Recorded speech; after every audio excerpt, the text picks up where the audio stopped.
So, as I already asked yesterday, how many of you have signed up for the same, like the Tinkercad platform, ma'am and sir?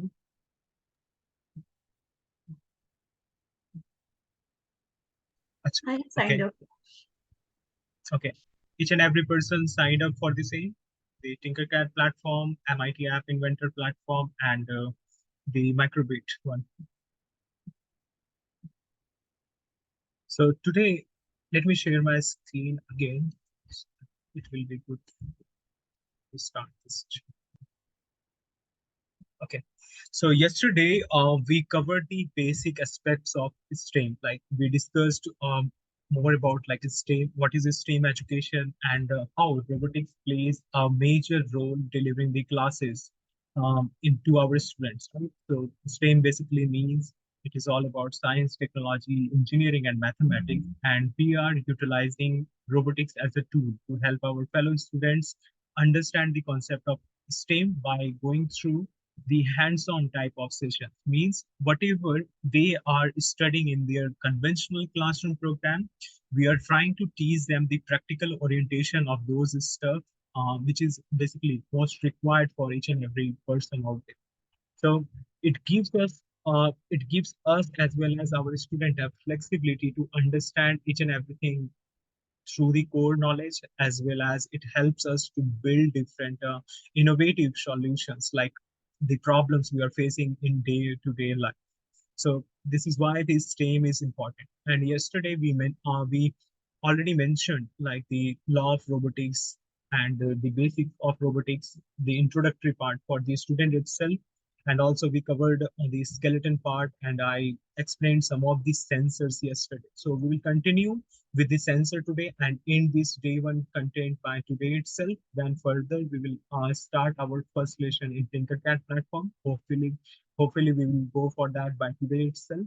And further, we will complete each and every open source platform to make us perfect in all of the senses. So either you can utilize all of the platform to teach your student in your classroom program, and or otherwise you can come up with your ideas of how you can deliver the same. And if it suits the student, then please help me with your methodology in your classroom program so that I can also implement the same in my classroom program with the fellow students. So let me go through the basic components of robotics. And as I mentioned yesterday, how many of you can recall the exact meaning why the sensors are required for us in the robotics structure? Yes, sir. Kirti Naik.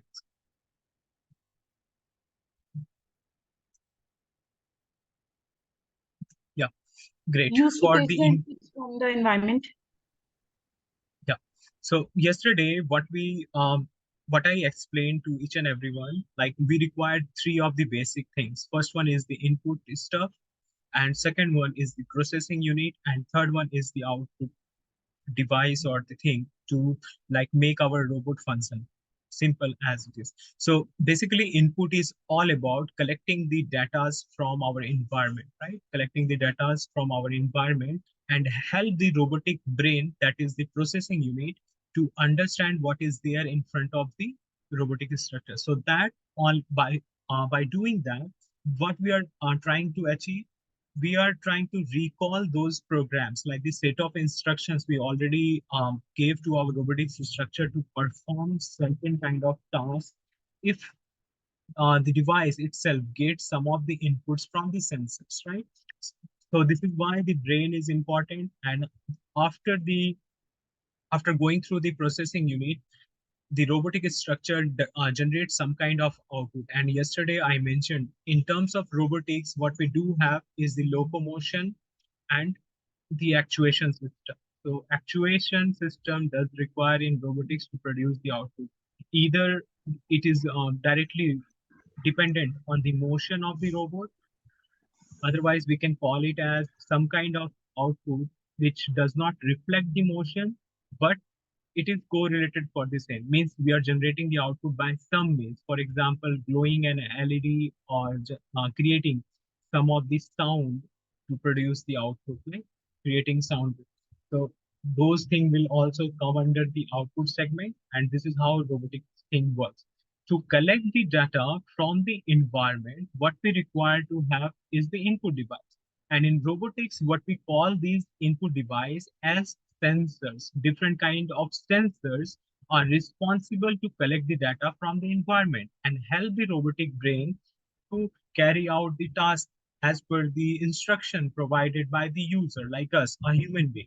We are the programmer of the robotics. So whatever we will say, suppose if you are building one of the robot which can able to like move from one place to another, and if the robot finds any difficulties like the obstacle itself, then what it will do on that particular situation, either it will come move back or change its direction, right? So we need to gather those information from the environment itself to help our robot understand the situation, like what is happening in front of the device. That is why we require the input device, and in robotics, what we call it as the sensors as an input device. So there are a bunch of sensors which I correlated yesterday. I explained the sight sensor, body balance, audio, fluids, smell, focus, taste, speech, pressure, and touch sensors. So let's see some of the basic sensors which we will require to complete these whole lecture series.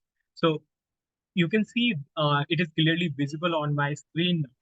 And some of the major examples of the sensors are the color sensor to identify the color in front of the robotic device. It does have the array of 4 LEDs. If again, I'm utilizing the same concept to help you understand the thing in a proper way, means I'm going to go through the Google search because I do not want you to be dependent on some of the course content. So let me search it in here for you. So you can see the color sensor is clearly mentioned in this search model, right? There are 4 LEDs in this search in the color sensor, the 4 LEDs, which throws the uh, light, white light on the object, and we will know how we perceive the color from our environment, right? It comes from the reflection of light.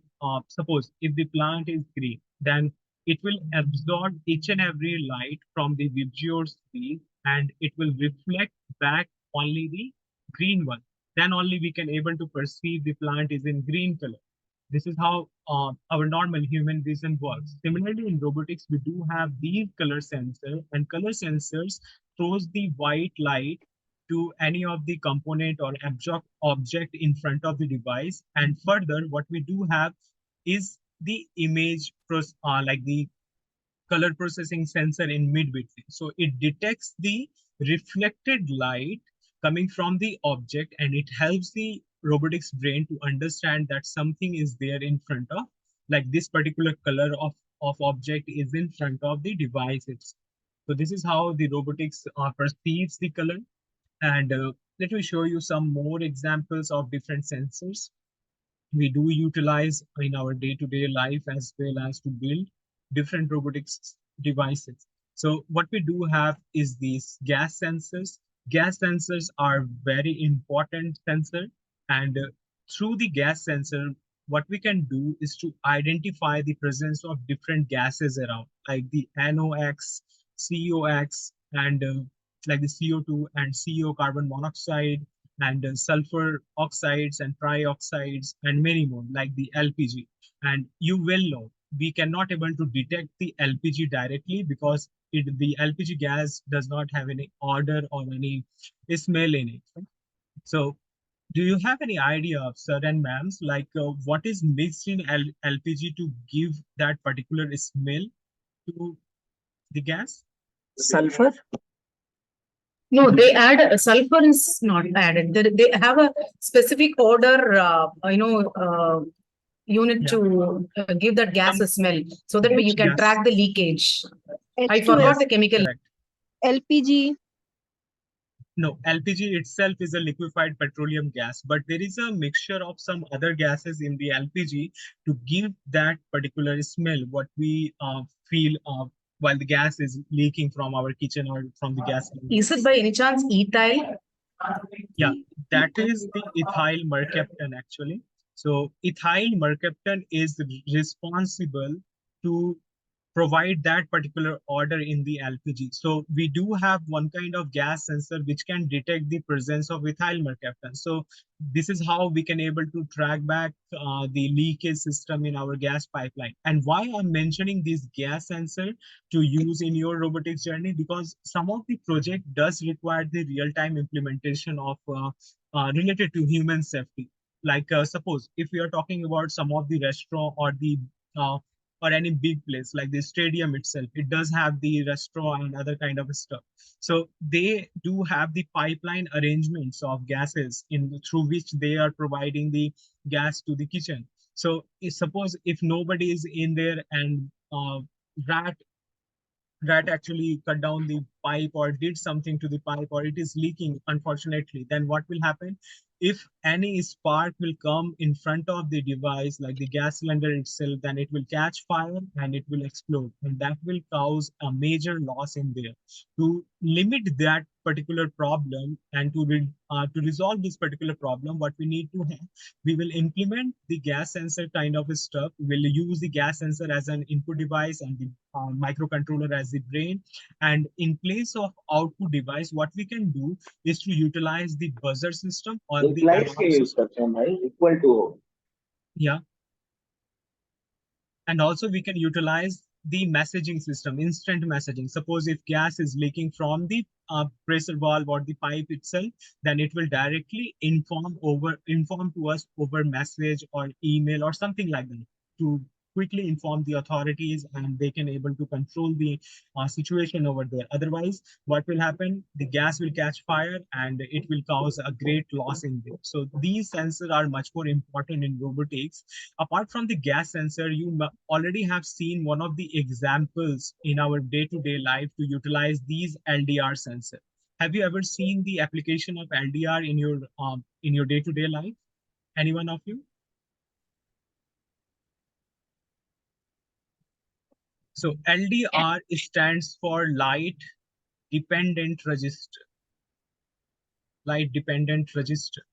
So anyone do have any yeah. idea like where it is utilized in our day-to-day life?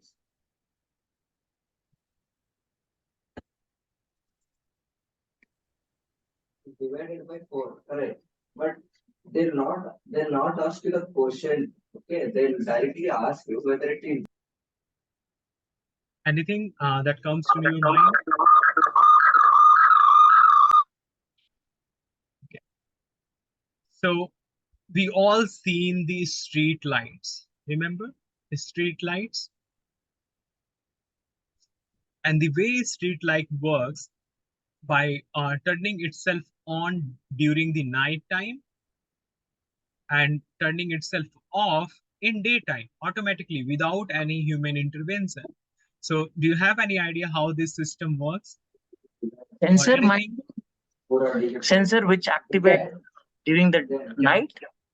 Yes, sir. Yes, that's correct. And this particular sensor is responsible for that LDR. particular application. So Light LDR dependent is all about, yeah, light dependent register. Actually, we do use on those kind of street lighting system through which we can able to measure the register itself will change its resistance upon the by the application of light in it. So it will change its resistance, and accordingly, we will have a proper way to identify if the light is present or not. So if light is not coming from the sun, like in the night time, so it will turn on the device, and in the daytime when light is sufficient in outside environment, then it will turn off this circuitry and it will reduce the consumption of electric current in our society. So this is how the government already implemented these kind of system in our day-to-day life. And apart from the LDR, we do have one more important stuff in here, that is the thermistor. And thermistor is responsible to take the measurement of temperature around the environment. So if we have to take the readings of temperature like ambient temperature, or we have to take care of the humidity in this in our environment, then we can utilize the combination of thermistor as well as the humidity sensor in here. You can see humidity sensor is clearly mentioned in here. So we can able to utilize these two to detect the presence of a specific temperature. We can take the reading of a specific temperature, as well as if we have to find out the humidity condition. And I believe you all are completely aware of what is humidity in our day-to-day life. Should I explain the humidity term, or everyone is comfortable with the same? No, comfortable. Okay, great. So in short, humidity is all about like the moisture content in our environment. So it will detect the moisture content, moisture presence in the normal air. So these two can be utilized to detect the presence of temperature as well as the moisture content in air. So apart from the thermistor, what we do have is the PIR sensor, and the application of the PIR sensor is limitless, because this is basically known by other name as well. That is the movement detection sensor. Movement detection sensor. So in security alarm system, these particular sensor, like the PIR sensor, is being utilized to detect the presence of any movement in our surrounding, and through the detection of the movement, it helps us identify that some thief or intruder came into our home and raise the alarm. So it works like that. And PIR stands for passive infrared sensor. Passive infrared means it will detect the heat signals coming from our body. So it won't work if we isolate our body completely by not emitting the heat waves to the environment. It's similar to the thermal imaging cameras we do have, but this one is not the camera. This one only detect the passive infrared light coming from the body itself. So apart from these particular PIR sensor, we do have bunch of different sensor, namely rain sensor, which can able to detect the presence of rain. So it will turn off, like it will close the window automatically whenever. Yeah, am I audible or some problem is there, sir? Okay. So rain sensor is responsible to detect the presence of rain so that we can automate some of the tasks. Suppose if outside we do have complete rain feature. So what we can do, we will stop watering our plants on that particular day. So we can implement those stuff to water our plant as well as to stop watering our plants using the rain sensor. And heartbeat sensor is very much important in terms of medical aspect. We can able to build some of the ECG device to showcase ECG device or heart rate monitor device to showcase the real-time implementation of robotics in medical industry. And apart from the heart rate or heartbeat sensor, we do have pair of IR sensors, which one is the transmissive type and other one is the reflective type. So transmissive type will detect the presence of any infrared light coming from the environment, and reflective type does have two of the LEDs on top of it. Let me show you. If I will zoom in, then you can see there is two LEDs actually. So here you go. Otherwise, I will search over the internet so that it will be more clear for you to understand what I'm trying to say. So we do have these two LEDs. You can see one is in white and other one is in black. So this one, what we call it as the transmitter part, the white LED, and the black one is the receiver part. So it works similar to our childhood experiment. We throw the light to any of the mirror, then what happens next? Mirror reflect backs the light to us at certain angle, right? Theta. Suppose it is theta in it. So it will reflect back. Same thing happens in this particular device, like the IR sensor. The transmitter is responsible to generate or transmit the IR signals, like the infrared lights, to the outer world. And if any obstacle comes in front of this device or upon reflection by any means, it comes back to the receiver ends, and the sensor informs the brain that something is there in front of the device. Even though we can able to calculate the exact distance using this sensor by calculating using the mathematical stuff, like if light is traveling at that much of a speed and it is taking this much time to reflect back from the surface, then we can able to calculate the exact distance of the obstacle in front of the device. So there is mathematical aspect in each and every sensor, and you have to utilize the mathematical aspect as well while teaching these to your student in your classes. That is very much important. That is why we are implementing these STEM classes in our school, to let them understand the concept in depth rather than just showing them the sensor and application of it and just moving away from the topic.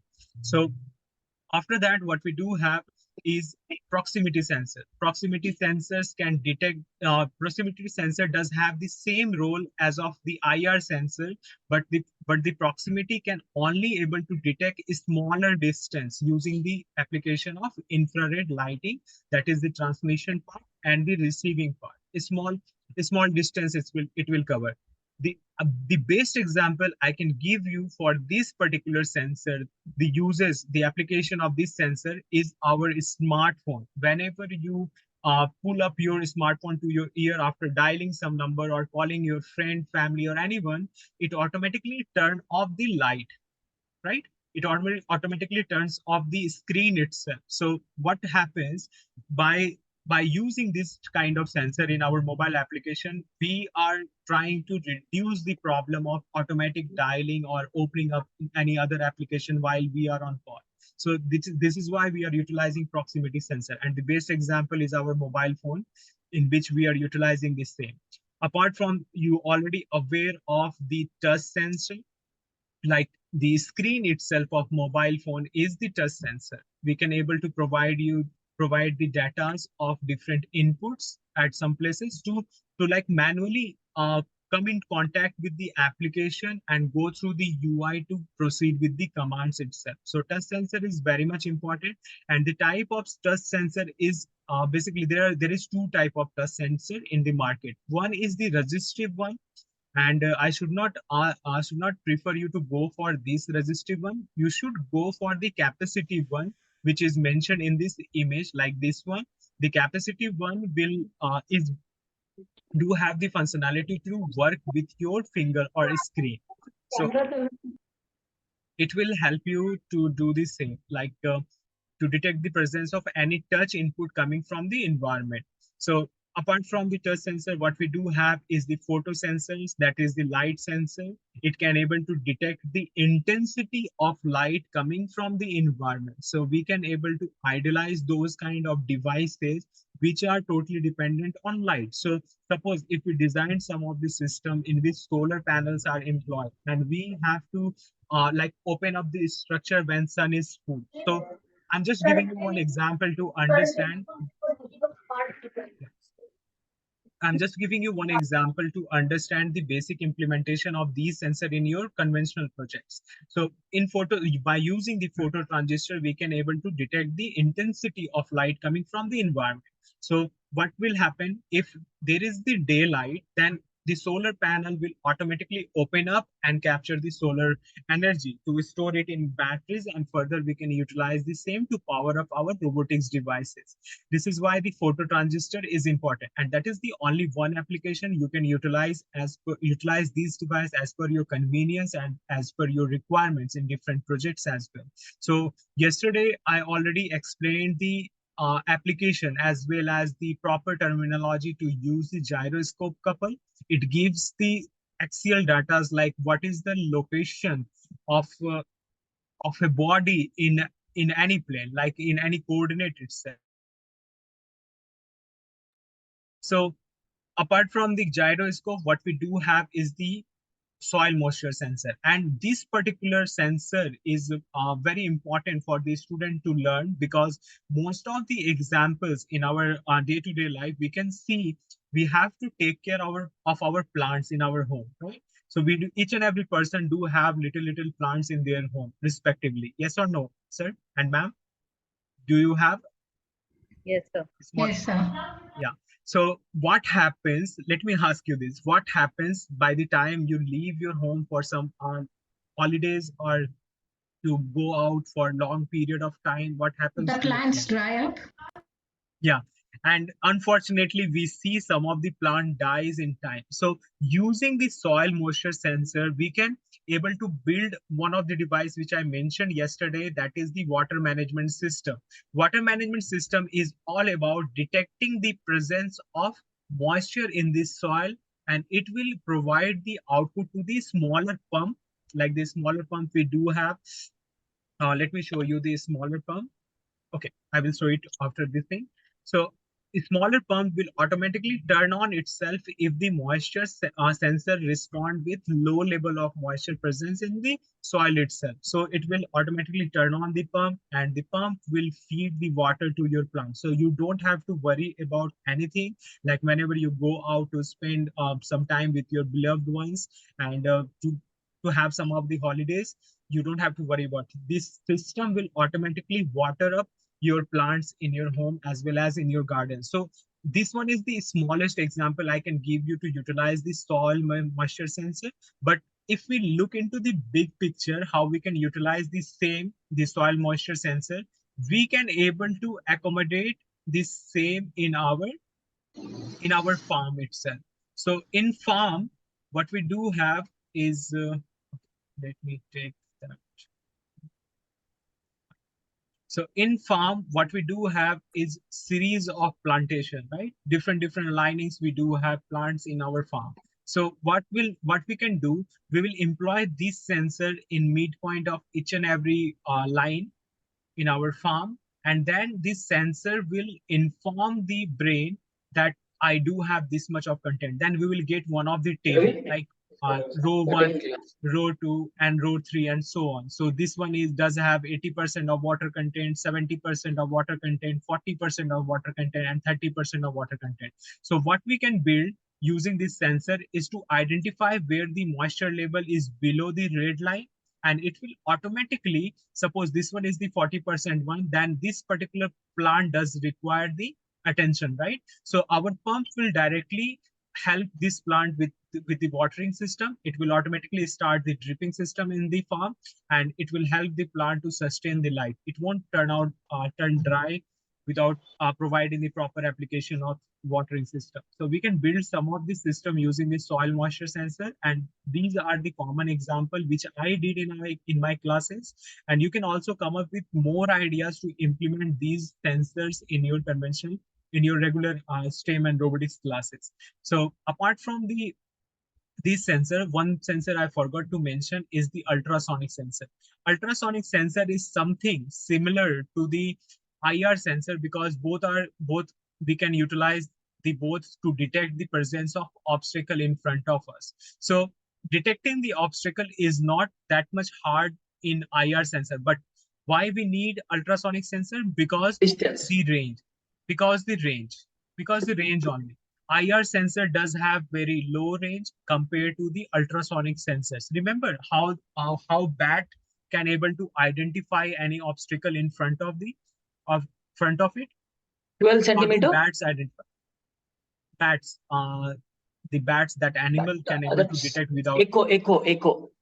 the echolocation, right? Yeah. The echolocation principle. Basically, what it does, it sends the ultrasonic frequency to environment, and what happens next if something comes in between, like okay.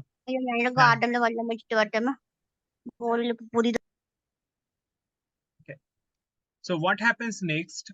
Whenever ultrasonic frequency hits the wall, it reflects back and provides the sensor that data that some obstacle is there in front of the device. And this particular thing, we call it as echolocation by using the echoes of ultrasonic frequency. And you can see two eyes-like structure are there in the sensor itself, right?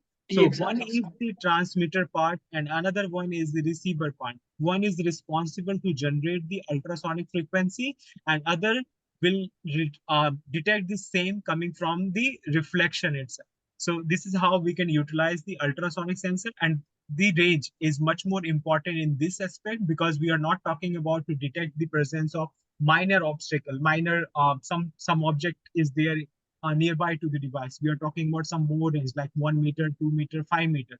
In the COVID period, I built one device which can able to detect the distance between the two peoples. Like in COVID time, we used to have these circles while standing in the queue.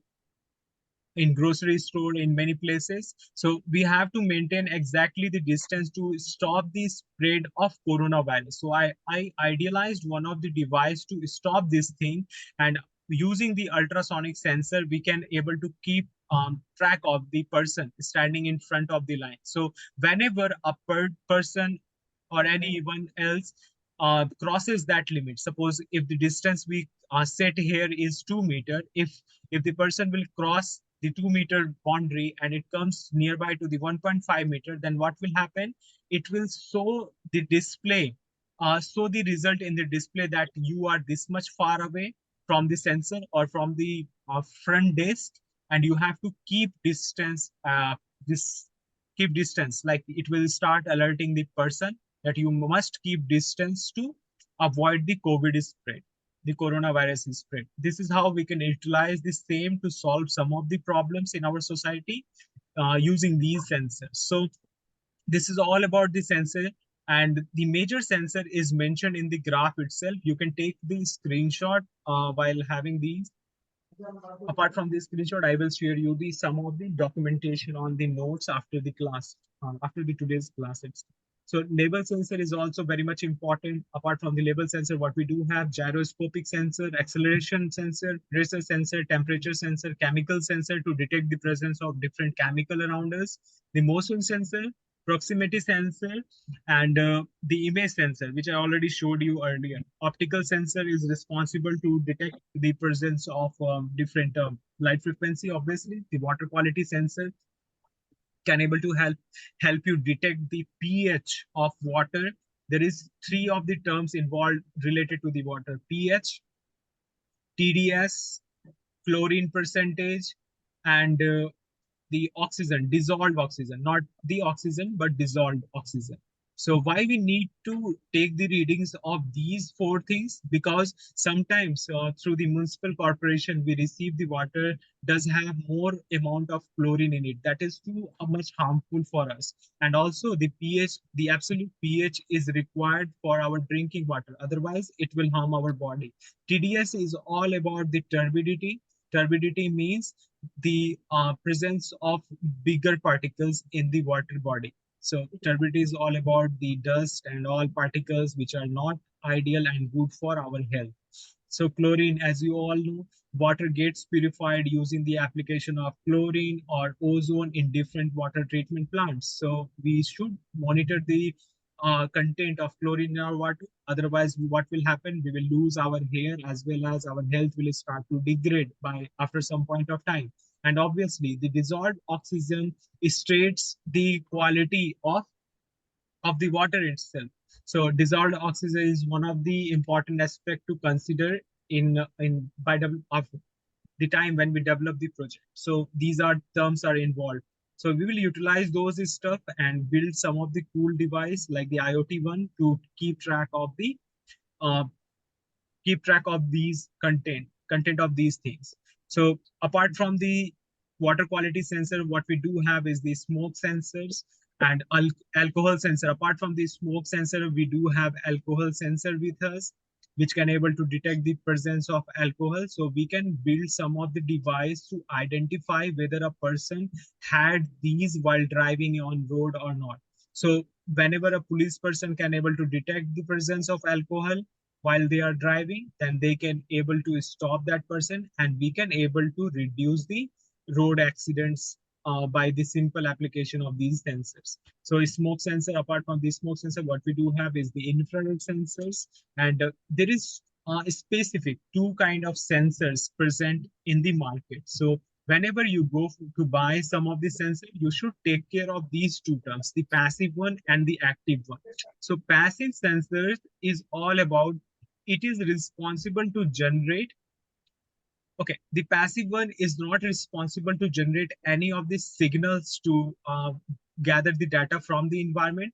Passive sensor is dependent on the signals coming from the environment, like to detect the presence of sunlight, it is dependent on sun itself. But active sensor, on other hand, does produces some of the transmission because it does have the transmitter in it, and further upon reflection of transmission from the any obstacle in front, it receives it. So this is how the passive active sensor works. Active sensors are responsible to generate the transmission, and further it will receive it from the environment to help us identify anything, any obstacle present in front of the device or not. So you can see, you can correlate with the same by the image in here. So, Saurabh, Yeah. LDR would be a passive sensor. LDR. Yeah, LDR is the passive sensor. And ultrasonic, LDR, ultrasonic will be active? actually, sir, in technical term, the LDR is not a sensor. It is just a resistor, which is a light dependent resistor. Yeah. It's a passive device. Yeah, it is a passive device. Yes, correct, sir. And on other hand, what we do have is the ultrasonic sensor, which is the active type of sensor, which is responsible to generate some of the frequency and then further even moisture sensor, soil moisture sensor is also a passive? Yeah, soil moisture sensor is passive one. It is dependent on the presence of water molecule in the soil itself. So outside. It won't generate any of the things like the, it won't generate by self. It is dependent from the signals coming from the environment, like the amount of water present in the soil itself. Perfect. So these are the examples of passive and active sensor. You can find plentiful of examples in here. Let's identify which one is the passive and which one is the active. Yes, ma'am. Sir, ultrasonic sensor is an active sensor. Active. Yeah, it is the active one. Okay. So one eye in here is the transmitter part and one eye is the receiver part. Means one eye is responsible to transmit the ultrasonic frequency to the environment, and other one will detect the presence by the reflection of the ultrasonic frequency from the obstacle itself. So this one is the example of active type of sensor. Yeah, and on the other hand, what we do have, excuse me, most of the sensors which I find are mostly active sensors. Can you tell me among the one which you have shown, which one is the passive sensor? Temperature sensor. Rain sensor is the passive sensor. Temperature also. Yeah, the temperature is also, thermistor is also the passive one. LDR is also the passive one. Gas sensor is also the passive one because it detects the presence of gas. It does not emit the gas in our environment. Gyroscope also? Gyroscope also is a passive? Gyroscope, we can say, yes, gyroscope is passive one, not the active one. Soil moisture also passive? Humidity is also passive one. Soil moisture is also the passive one. IR sensor, on other hand, is the active one because it does have passive. Sir, yes. I have a question. Soil moisture sensor, when it senses something, it does some action, right? After sensing whether it is dry or whether it is on the danger level or something, then it takes some action, but still it is called passive. Huh? No, it's passive not because of you have to understand the term first, passive and active. Passive means we are not generating any of the signals to detect it back. Okay, passive does not mean this. Means whatever we will give input to this device, it will directly inform the brain. That's all. And active means we have to generate some of the signals, and upon reflection or feedback from the control system, like the obstacle or anything present in front of this device, then only it can identify whether these things like the obstacle is there in front of it or not. So those kind of sensor are known as active sensor, which try to emit its own signal and take it back upon the reflection, after the reflection from the obstacle or any other things. Oh, okay, sir. Yeah. Okay, so the phototransistor is also the passive kind of device, and water flow sensor is the also passive. Is the passive one. Passive one. Is the passive. And PIR sensor is the active one, not the passive. It is dependent on the IR kind of stuff, but we can say it the passive one. But it's passive only. It is passive one only. Passive, passive. Correct, sir. The PIR sensor is passive. Transistor, how can it be passive? Which one? Phototransistor. Because it does not emit anything to get it back. So it only gets from the environment. Yes, that's how. Right, also? That's correct, sir. Thank you for helping me out, sir. So environment, whenever we are talking about the bunch of sensors. We are talking about bunch of sensors. Those sensors which are directly responsible to gather the data from environment. It is not emitting anything to detect the presence or detect the data. Then it is the passive one. And if it transmits something to the environment and take it back and take the reading and informs the brain that I got this much of the reading, that some obstacle is present in front of the device, then yes, that is the active type of sensor. A sensor which is responsible to generate its own data, active, which does not generate this data, is gathered from environment, that means passive. So I hope I made my point clear in this. Let's move further in this chapter. Yes, sir. So, yeah. So classification I already explained, and the reason why I explained this particular example, because you have to come up with the idea where you can able to utilize these two kind of sensors. Suppose you are building a robotic device and your device, you cannot able to provide that much of power in the device itself, and you have to rely completely on the environment itself. Then what you will do, like the LoRa system, and have you heard about the LoRa system and all? Let me show you one of the device I do have with me. That is the microcontroller, the DF Mini, the smallest microchip, the smallest microchip. So what it does have a proper power consumptions. It can stay for 1 month of period by using a coin cell battery of 3 volts.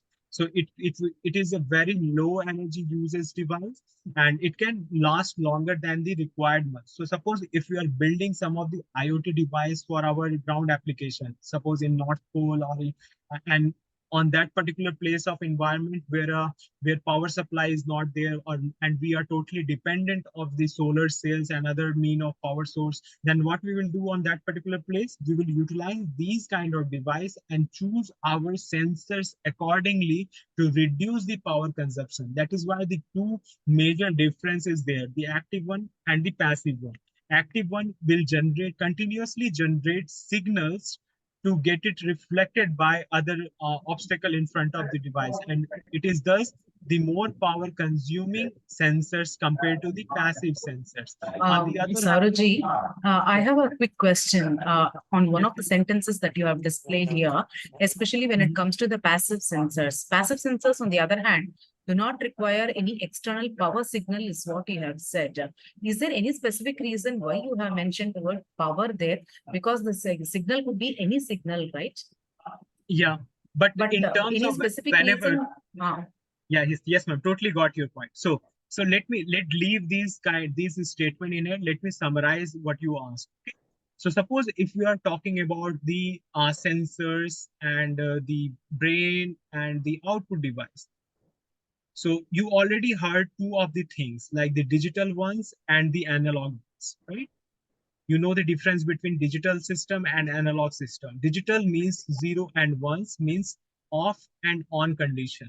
And analog means that is the range between 0 to 1, means it may be on or off, or it may be lies in between the things. Why I use external power signal? Because whenever we use any of the sensors in our robotics application, if there is like 0 reflects the 0 volt and 1 reflects the 5 volt. Suppose if we are using ultrasonic sensor in our robotics application, if there is any obstacle present in front of the device, then what will happen? Transmitter will transmit and receiver will receive the reflection coming from the transmission. So what it will do, it will generate the signal of 5 volt for the brain system to execute the command. So the the power term is mainly used to let the people understand that if something is there in front of the device, then it will generate 5 volt of potential output. If there is nothing is device, nothing is there in front of the device, then it will produce 0 volt, means it won't produce anything. So this is why Got it. I correlated with the power signal itself for each and every sensor or each and every things we will use in our robotic system in here, ma'am. But is it the same when it comes to heat sensors also? Are they also like whenever? So ideally, what you're saying Yeah. is that anything that In the you heat sensor, yes, what we call that thing I will cover in further classes, man. See, temperature sensor takes the reading of heat, right? We talk about the analog system and the digital system. Digital means on and off condition, and analog means between on and off condition. Between, it is the range, right? So suppose if we are getting some of the input from our sensor, it will automatically say that some of the device is on or off. Means some obstacle is there in present in front of the device or not. That is the two condition in the digital system. But on other hand, what we do have is the temperature sensor to identify the exact heat, like the temperature of our environment. So it won't say that heat is not present or heat is present. It will emit some of the result between on and off. Suppose we are talking about the analog means we are talking about the value between 0 to 1023. So if the value is 0 means the temperature is 0 degrees C and something like we can correlate with the same. And if the value is 1023, then we can take the reading as 100 degrees centigrade. This fashion we can able to differentiate the uses of the system itself. So we will see the ADC type of stuff in future classes, in which I will help you understand the analog to digital conversion, through which our microcontroller will identify how much of analog signal is coming from the environment. So it won't be 0 and 5 volt, but it may be between these voltage, 0.1, 0.2, 0.3, 0.4. And upon receiving those inputs like 0.4 volt, what is the specific temperature it reflects? We will convert those things using the ADC converter, analog to digital converter in our system now. Yeah, so you I will get understood. to know Thank you. these all the time when I will start the Arduino IDE programming, in which I will use the embedded C and C++ programming for your easy of understanding of this particular topic. Right now, we are just going through the theoretical portion to help you cope up with the same, because there is many things to come over throughout the lecture plan. So I hope you understand, each and everyone will understand the passive and active type of sensors. So you can see these are the, you can see the difference between both of them, which can generate the digital signals, and some of the device which is totally generate the analog signals on other hand. So digitals means it will be easier for us to execute the task, but on the analog ones, it is little difficult for us to cope up with the same, because analog value does not stay constant. Whenever we talk about the digital, it will stay 0 and 1s, 0 and 1. There will be two values fixed in place. But whenever we discuss about the analog system or analog sensors, it means it will give the range between 0 and 1. So we have to convert the things accordingly in our programming itself. Then only we can able to cope up with the same, to display the information over the LCD module or to display the outputs in the computer system itself. So these are these. Yes. Okay, fine. So different types of sensor apart from the photo, you can buy it from the market or utilize the same for the further application. That is the temperature sensor, proximity, accelerometer, IR sensor, pressure sensor, light sensor, ultrasonic sensor, smoke, gas, and alcohol sensor. You need to have these three sensors to cover all the aspect of utilizing the same to detect the presence of different gases, smoke, and alcohol. So I will guide you throughout the journey of utilizing these programming feature, programming related to these sensors in my classroom program. And apart from the gas and alcohol sensor, we will utilize the touch sensor, color sensor, humidity sensor, position sensor, and magnetic sensor. That is the Hall effect sensor. Maybe you already heard about the Hall effect sensors. That is very much important. The microphone, on the other hand, to detect the presence of sound in our atmosphere or environment. Tilt sensor will help whether a body is completely tilted or not, or it stays or maintain a position in a specific location, that it won't reflect with any value. The flow and level sensor is too much important as well. We will go through the PIR sensor, touch sensor, already mentioned 2 times. I mentioned the touch sensor, no worries. The strain and weight sensor. So we will build one robotics arm using the strain sensor or stress sensor. That is Specifically, the strain sensor is all about the flex sensor, and we will utilize the flex sensor to control the robotics arm in our programming classes. So, if I give you the summary of one of the sensor, like the temperature sensor, you just have to recall one of the name, like LM3335. That is actually the transistor. You already heard about this term before, maybe. The transistor is basically the electronic component, a smaller electronic component, and this particular category we call it as not the transistor but thermistor, which can able to detect the presence of temperature in our environment. So LM35 is mostly widely used in our application, and many robotics devices does have this particular LM35 thermistor in place to detect the presence of temperature. So there is two type of there is various type of temperature sensors, like temperature sensor IC, like I mentioned, the LM35, as well as what we do have DS18B20 in here, as well as thermistors, thermocouples, RTD. RTD is all about resistive temperature devices, which is responsible to change its resistance by the application of temperature. Similar to the LDR system, light dependent register, it changes its resistance with the intensity of incoming light from the environment. And similarly, we do have this particular RTD in here. It will change its resistance upon the confirmation, upon the information of temperature coming from the environment itself.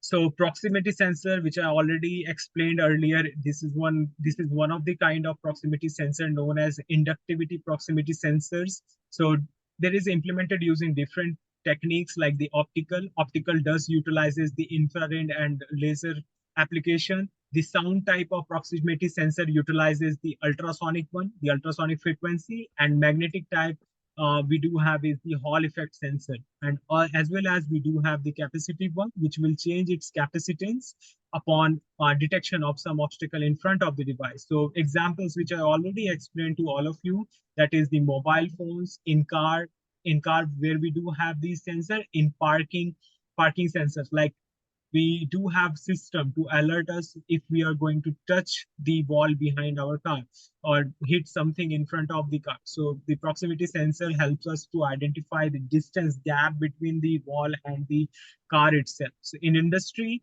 to identify the object alignment, and in ground proximity, like in the aircraft itself, we do have ground proximity type of sensor to detect the exact level of aircraft compared to the ground, like how much distance is there between the aircraft and the ground, the time, and it is used by the time when the aircraft is going to land or it is landing in the ground itself. So I already explained the IR sensor prime. So there is various application of proximity and object detection. IR sensor are used as proximity sensor in almost all of the mobile phone, as I mentioned earlier. And we can utilize these sensors to build several robotics examples, like the famous line following bot. We will use this particular sensor in famous line following bot to detect the presence of white stripe in the black background, So our robot will follow this particular white line, or we can reverse the thing. We can keep this thing as white, and the mid portion we can keep it as black. So we can build that particular robot using this infrared sensor, and there is various application of this particular sensor in our day-to-day examples. So ultrasonic sensor is, on the other hand, we are going to utilize on first few of the programming lessons, and it is mostly the useful one. We'll also have one of the project in which I will utilize the light sensor to detect the presence of light intensity in coming from our environment, as well as we will use this particular thing to build that project, to turn on our light during the daytime and off turn off turn on the light in the nighttime itself. So digital light sensor is mentioned in here. You can note down the model number so that you can get the same as I do have in here with me. to carry out the programming lessons in future. So TSL 2561 is the popular one, and I'm utilizing the BH1750 for the application. Or you can simply go to any shop, electronic shop, and ask the LDR. You don't have to mention this sensor because LDR is not the sensor. It is just a light dependent register. So sometimes we do the mistakes by asking the people, give me that LDR sensor. That is not the sensor. That is only the one type of register, which is totally dependent. And the resistance of that particular register is totally dependent on the light intensity coming from the environment itself. So on other hand, we are going to utilize MQ series of gas sensor. MQ2, you can get it from the market to have the same. And MQ series can able to detect the presence of carbon monoxide, carbon dioxide, and methane, as well as alcohol. The MQ series, not the MQ2. MQ2 is responsible to detect the presence of CO2. Let me search the same and help you out with the model number.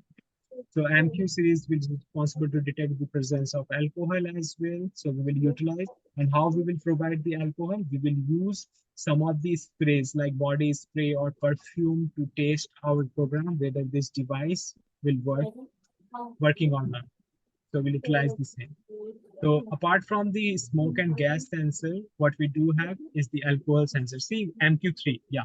Now I recall the name. MQ3 we are going to utilize in our programming lesson to detect the presence of alcohol. And also we are going to utilize this particular touch sensor. You can just ask this shopkeeper to provide you the touch sensor and they will give this kind of device. That is the capacitive one, not the resistive one. Do not go for the resistive one. We will go for the capacitive one only. So color sensor, yes, if you can able to gather this particular part, then also it will be useful for you. This part number is TCS 3200, is a simple color sensor, and we will utilize the same to identify the color of different object in front of us. And humidity sensor, yes, HT12D is one of the coolest stuff I ever used. Just give me a second. Yeah, HT12, HT12 or DST11, right? So you can ask the shopkeeper to give you the ST11 or HT22, or if they do not recall these two things, then add DST11, and DST22. So DST11 you should get from the market. It will be useful for all the application to utilize to gather the information about the humidity in our environment and the tilt sensor. If you can able to gather the tilt sensor, then it is fine. Otherwise, we won't utilize the same in our application. We'll go through the specific kind of programming lesson so that it will be helpful for you to understand the workability of each and every sensors throughout your robotics journey, as well as we will utilize the same to help the student to learn the basic of electronic sensors, and we'll discuss it in detail. So today I'm going to cover one more thing, that is the basic electronic components. As we are running out of the time. So I guess 1 hour is not enough for the classes. We have to come up with more timings to have this class. So I'm dropping you. Just let me share one thing with you all. Otherwise, at the end, you guys just leave. Okay.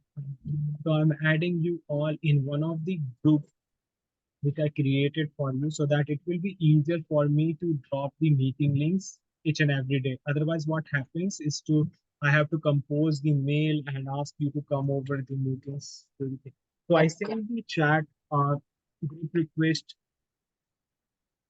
group invite link in the meeting chat itself. You can join this group so that we will be in the same place and I can communicate directly with the interested teachers out there, rather than sending the message to 600 people and it seems no one is interested to go for this. So it will be great to join over in one single group, and I can able to ping you on a daily basis, like during our weekend, so that it will be easier for you to join over the meeting.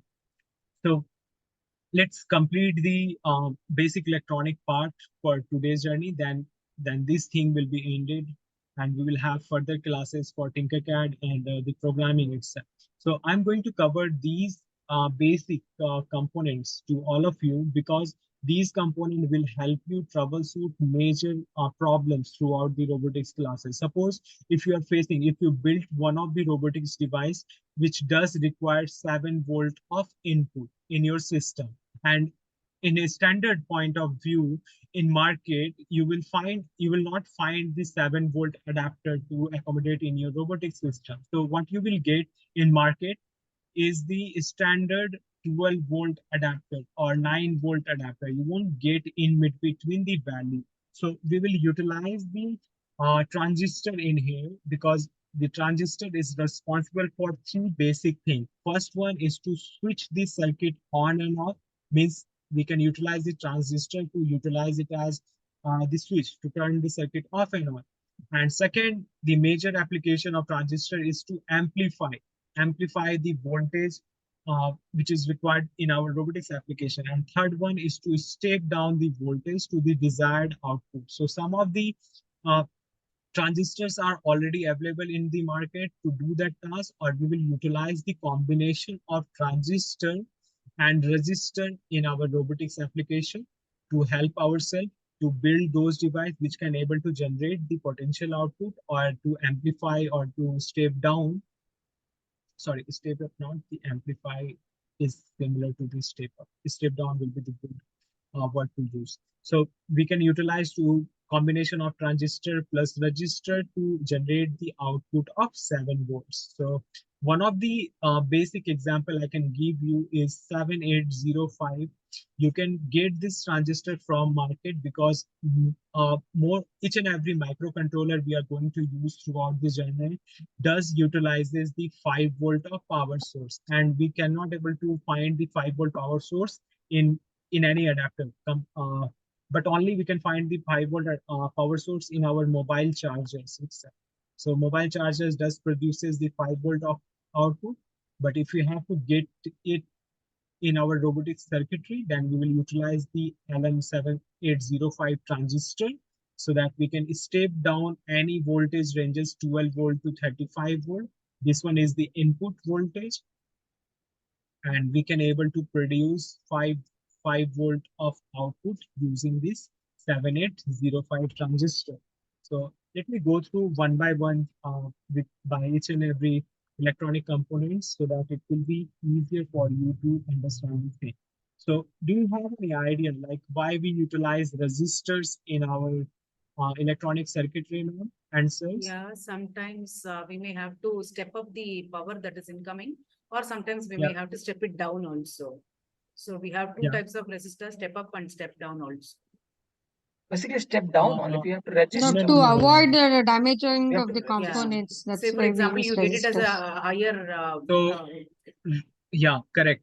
Like, but there is one mistake in register are Only step responsible down. only to step down the voltage, not to step up the voltage in an electric circuit. We only utilize resistor to step down voltage, but compared to the conventional power source, like we are not saying that we are going to convert 220 volt to 12 volt or 1 volt.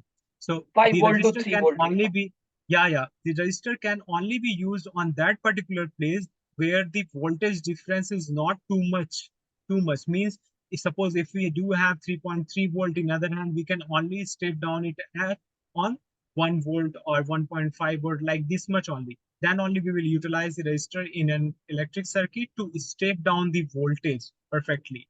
And if we need Step, to step up, step we down the can voltage, yeah, step up. We can do the if transformer, not with the yes, resistor. exactly, sir. For a step up application or a step down application for higher voltage, what we do have is the transformer in the electric circuit itself. So transformer is responsible to step up or step down the major voltage difference, like 220 volt to 12 volt. Means if we want to have the 220 volts to 12 volt, we will utilize the transformer on that case. But for to switch to limit some of the voltage in an electric circuit, we will Register. utilize the resistor.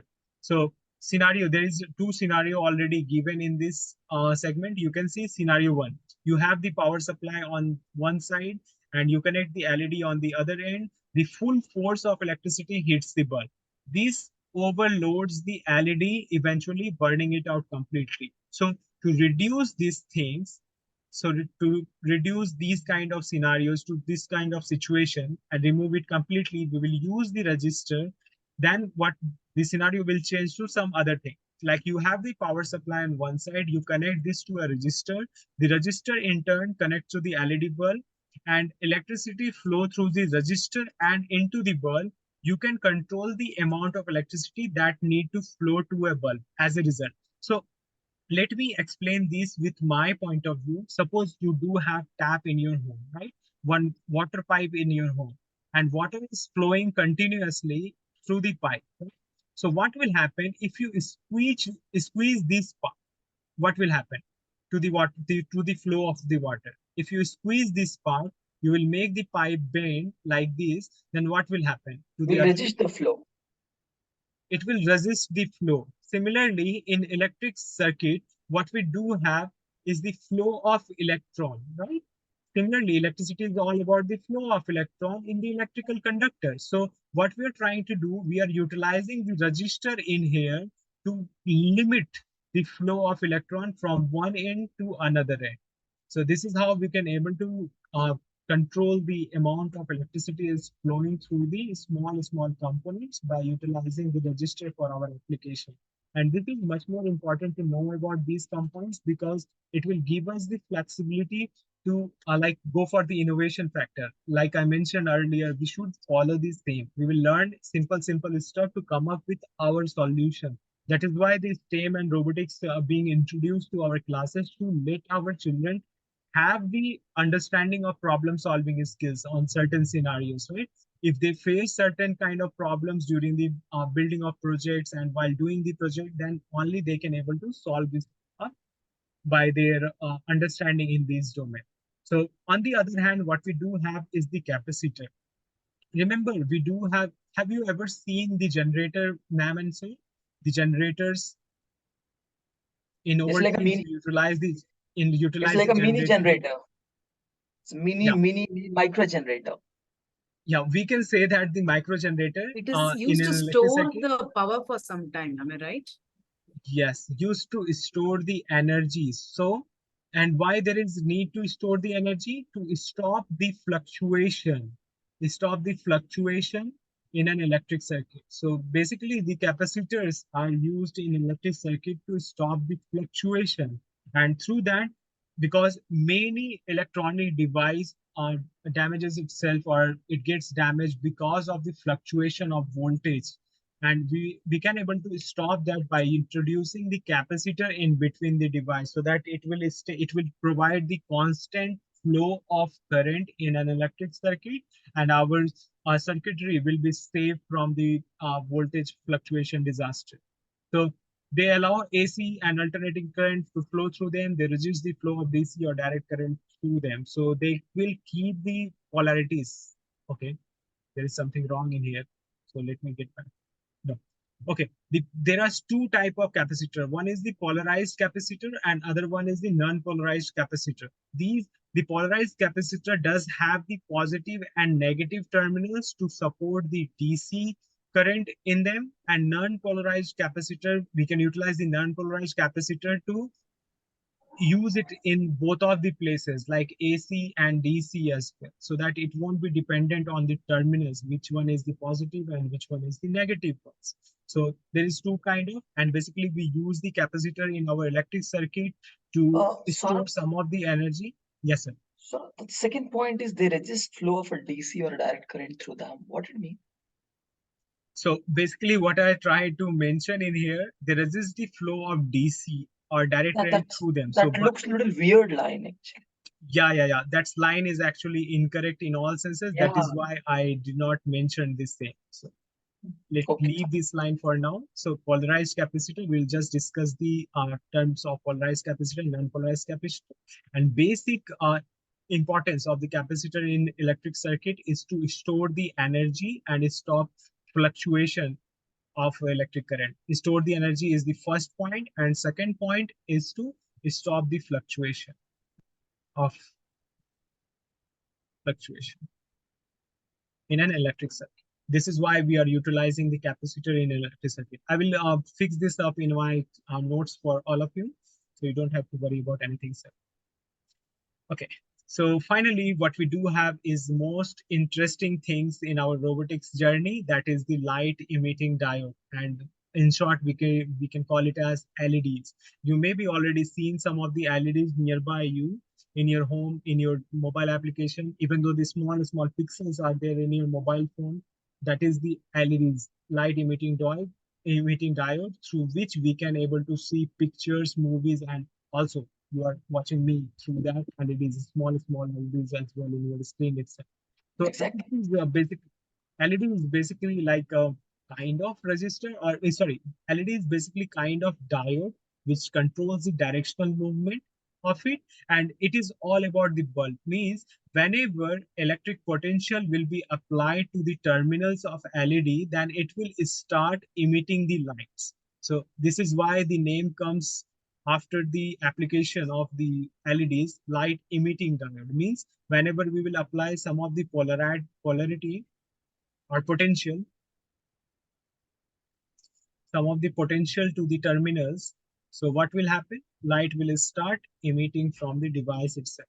So there is a different kind of LEDs present in the market. Some of them are green, blues, red, and many more devices. So that is dependent totally on the composition of the alloying element we are using inside of the LED. That is how um, it is getting the color sense and all.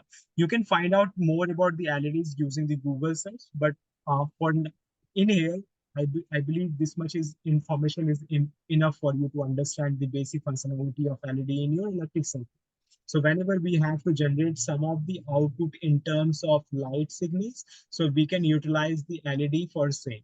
And also, they are so reliable, we can utilize these for longer period of time, and they are used to indicate the state of current at any point in a circuit. An important task like checking the output voltage or current on a circuit becomes simpler with these light-based indicators. So we don't have to utilize some of the major energy consuming products to help us identify which circuit is working and which circuit is not. We can simply utilize this light emitting diode to produce the output and see whether our device is working properly or not, first with LED, then with any other output devices. Then we can able to go for the troubleshooting if in case it not works.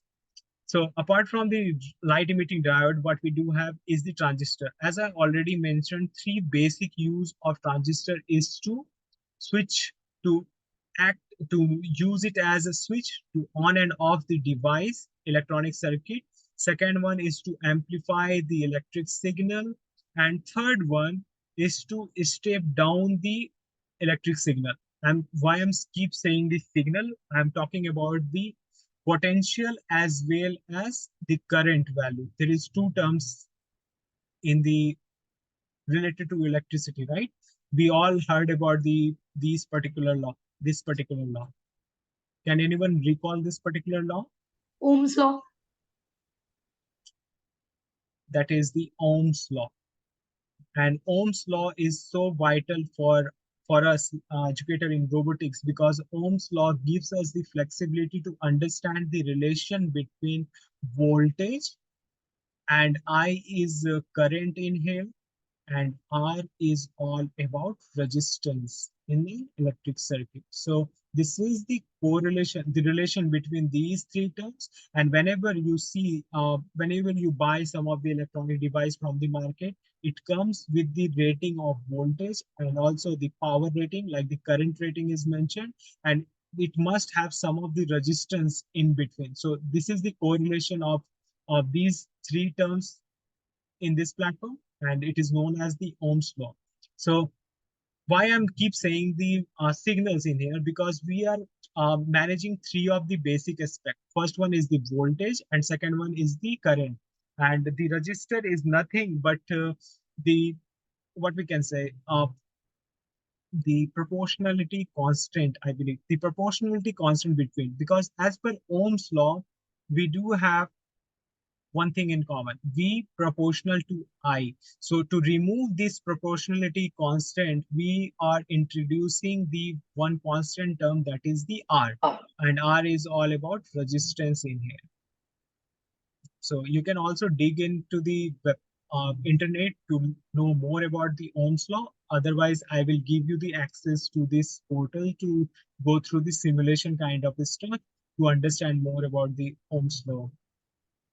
So basically, we are utilizing the transistor for three of the basic purpose. First one is to switch, to act it as, to use it as switch, to turn on and off the electronic device. Second one is to utilize the same to amplify the electric signal. And third one is to step down the electric signal. Means we are using the transistor to step down the voltage, step up the voltage, and to control the voltage by turning the circuitry on and off. So this is why the transistor is important in robotics. And yeah, usage is also mentioned in here.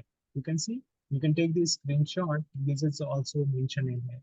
So the same thing. So inductors, on other hand, is something like the transistors, but comparatively, it is more like the transformers in electric circuits. So we can utilize the inductors to amplify the incoming signal. Yes, sir. Okay, so unlike transistors, through inductors are essentially coils of wire that are wound around other components. They are used as filters as well. So we can able to utilize these this particular electronic components as filter out the waves to smoothen the waveform of the electric current in the circuit itself. So you already heard about the integrated circuits, and the things we are going to utilize in our robotics is all about EEPROMs.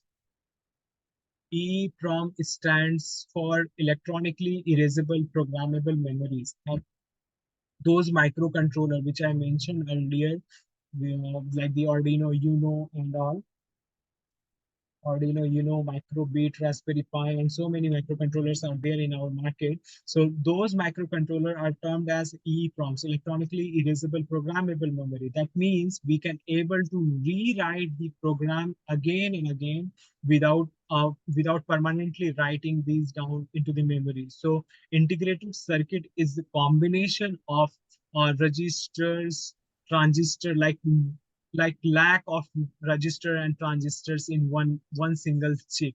So, and one of the example of IC is EEPROM. So do not get confused that I'm saying integrated circuit is all about EEPROMs. One of the type is EEPROMs, and there is plentiful of other types as well.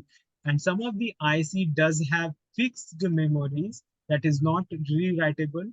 So IC does have fixed memory, which can only execute some specific task assigned to the integrated circuit itself. You will find plentiful of differences over internet, as well as I will share you the notes in which I will mention each and everything in clear point of view. So apart from the things, apart from the basic electronic components, it is required for us to utilize the some of some of the things like fuse and circuit breakers. In our home, we utilize circuit breaker to disconnect in case of short circuiting, or something happens like two positive and negative wires come in contact between each other, and the circuit breaker help us to uh, reduce the fire hazard scenario. So in circuits, we can also able to use the fuse to cut off the electric current flowing through the circuit, and thus we can able to save our circuitry completely. Not completely, but approximately we can save some of the components from the circuit. So it is wise advice to use the fuse system while making your robotic system. So it will keep safe your device for further application. Otherwise, what will happen? You cannot able to buy the microcontroller again and again for your application, right? You will reutilize the same for each and every project. So the fuse and safety features are much more important for the, okay. In group, I got not able to join the WhatsApp group. Kindly resend the link. So I sent the link. I sent the link back again in the group itself. So apart from the important stuff like the fuse, what we do have is the switch. The selection of switches are very much important for us to know. We will discuss it in details in further classes, like single pole, single throw, and single pole, double throws, double pole, single throw, and double pole, double throw. Usually you see one of the single type of switch in your home to control the electronic appliances, to turn it on and turn it off, right? So those kind of switch is single pole, single throw kind of switch in our home to control on and off condition of any electronic appliances in our home. But we are going to utilize different varieties of these switches to understand more about our, uh, okay, fine, more about our understanding in this domain.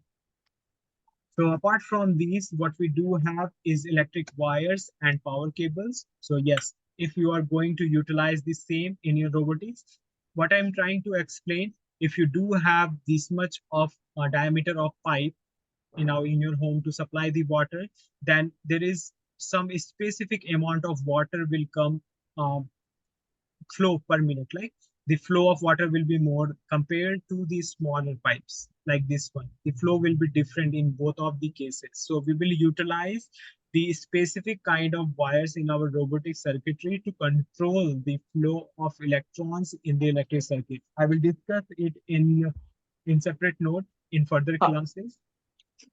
For high ampere rating. Yeah, for high ampere rating, yes. So if we are going to develop some of the drone technologies, or we are going to utilize, we are going to build, suppose the drone ones, then the battery, the power rating of batteries in drone are much more higher capacity compared to a normal robot kind of a stuff. This in this Silicon. particular robot, yeah, in this Silicon wire. particular robot, yes, sir. So in this particular robot, I utilize single 1 mm wire to like provide the power of 3.7 plus 3.7 voltage to the brain of robotic system. But if we are going to develop the drone system, then we will utilize the thick wire compared to the conventional wires in our system. So yes, the choice of battery is also very much important because battery decides how much time the device will be powered up. So we are going to utilize the LiPo kind of batteries, lithium polymer or lithium ion batteries for the same, because lithium, if you use these batteries, lithium ion, you can reutilize again and again for rest of the year, and you don't have to buy the batteries from the market again and again. So we will utilize the Li-ion batteries. So basically Li-ion battery comes in 3.7 volt power ratings, or you can directly buy 12 volt power rating batteries from the market to accommodate in your robotics classes. Based It will have a battery cycle, will, it will have a yes. cycles, like it will have some cycles. Yeah, it does have some cycles, but as per my experience, it lasts longer, like 2-3 1 year years. existence. No, 1 year almost. I almost utilize those batteries for a year. Otherwise, what happens up? It yes, it will work for 2 to 3 years, but after 1 year, the quality of like providing the output degrades. Means Ampere it rating will won't decrease. stay charged for longer period of time. It will drain in Quick 15 discharge. minutes or 30 minutes. Right? So Correct. in new batteries, what we can see for up to 1 year, it will stay charged for almost 2 hours, 2 hours to 3 hours. It will give you continuous power supply depending on the need of the circuitry. But after 1 year, it will degrade to 15 to 30 minutes. So utilize the 3.7 volt battery in your system, the Li-ion battery, to again and again charge it up and utilize the same to power your device, robotic devices. Yes, and apart from the battery, what we do have is the relay. Suppose if we are going to build some of the home automation project, so then you require to have the relay modules to switch the low power of To the high power. microcontroller to the high power to control the electronic appliances in your home, because appliances in our home does have the voltage rating of 220 volts, and we cannot able to utilize the microcontroller to supply and control the 220 volts, because microcontroller works on 5 volt. So what we need to do, we have to utilize the relay module, which will act as a bridge between 5 volt and 220 volt. So we are going to supply 5 volt of power to turn on and off this particular relay device. And this relay will switch on and off the 220 volt appliances in our home. This is how we are going to use the relay module in home automation project. And also we'll see the examples of the IoT implementation in robotics. And Sir, apart from these, yes, ma'am. sir, there's someone waiting, I think. They want to join. No, this meeting is free for everyone. I did not enable the waiting. No, there is no waiting room is enabled, ma'am. Anyone can No, join by WhatsApp using group, that one. ma'am is telling WhatsApp group, I think. Okay. That has some admin request actually. That only you can allow we people to get joined. Okay. That is the thing. Please allow us, sir, to join that group. Okay, okay, fine. I don't know why this happened. Earlier, it was not this situation in the WhatsApp group. So I'm approving each and every person in the group itself. Okay, you don't have to worry about anything. Answer.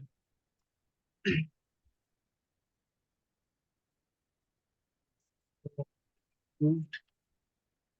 Okay, each and every person is approved now.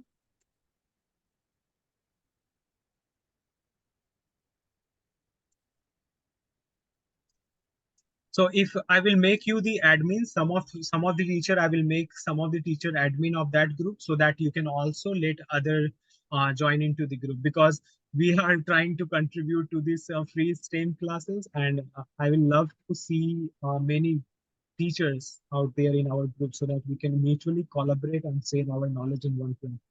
So even though if you guys come up with the ideas of like how we can able to go for different stuff, then you are so much welcome for that. So help me with that as well. So Sir? apart from the relay, yes, ma'am. Sir, can you in the end share the phone number for that LMS classes that yesterday you have shared with us, or you can send it on this group also now for the Yeah. I will material, share it in group. study Each and material. everything will be shared in the group itself, ma'am. So you don't Yes. have to worry about anything. Okay. Yes. And today we will end this session by explaining the motor itself. And as I mentioned, robotic system does require the locomotion and actuation, right? In earlier as an output. So locomotion or actuation. So these are the devices, motors. We are going to utilize different kind of motors to like specific the DC ones, not the AC ones, to in our robotics body to help our structure move from one place to another or to attain any kind of motion in it. So we will discuss the motors in details because we are not only going to utilize the motors, but we are going to utilize some of the specific motors, that is the servo motors. In motors, what we can see, it does have two wires to control the direction of rotation, right? Clockwise and anti-clockwise. But in servo motors, we can able to control the two aspects. First, angle of rotation, and second one is the direction of rotation. Means if we ask these servo motors to rotate exactly at 10 degrees in clockwise direction, then it will do that thing for us. But in motors, we cannot able to control. If we apply the potential to the terminal, it will start rotating either the clockwise direction or the counterclockwise direction. So we are going to utilize this servo motor in our application. So just I will send you the complete details list of the component which you require for these classes, so that it will be helpful for you to gather the same and cope up with the classes. Okay. Yeah. So apart from that, you also mentioned yesterday that we have to sign up for some apps. So if you can mention even that on the group, it would help us, sir. Yeah, sure, ma'am. I will help you with the number and the links for the same by today itself. And also I will share the recording of the today's session Yes. so that By you any can come chance, up with you this. have a entire package of all these parts that you had discussed right now? Ma'am, one thing I would like to mention that yes, Exceed Robotics actually is sponsoring this particular classes for all of the teachers around India. to help them understand the concept. They are providing it for free. They are helping me financially to take these classes and helping me out. But if you need the courses like the LMS, because their team invested a lot of time to develop the content of LMS system, right? They invested year of year, they added more of the project work, and they do have expertise in this field. So I request, if you need the access to the LMS, then get in touch with the Exceed team, as well as you can also gather the components like the kit I mentioned from the Exceed robotics team, because they will supply usual good quality products to you, I believe. Yeah, So apart thank from you. the kits and LMS, the course is free for all of you. If you can gather it from the around from the market, if you find suitable thing from the market, then you can also do that. But I won't prefer it to go with, because I already mentioned yesterday that some of the parts look identical, but actually there will be a plentiful of problems choosing the microcontrollers, especially the microcontrollers, the Arduino Uno boards and others that come on high cost, and it won't last longer than the requirements than the original ones.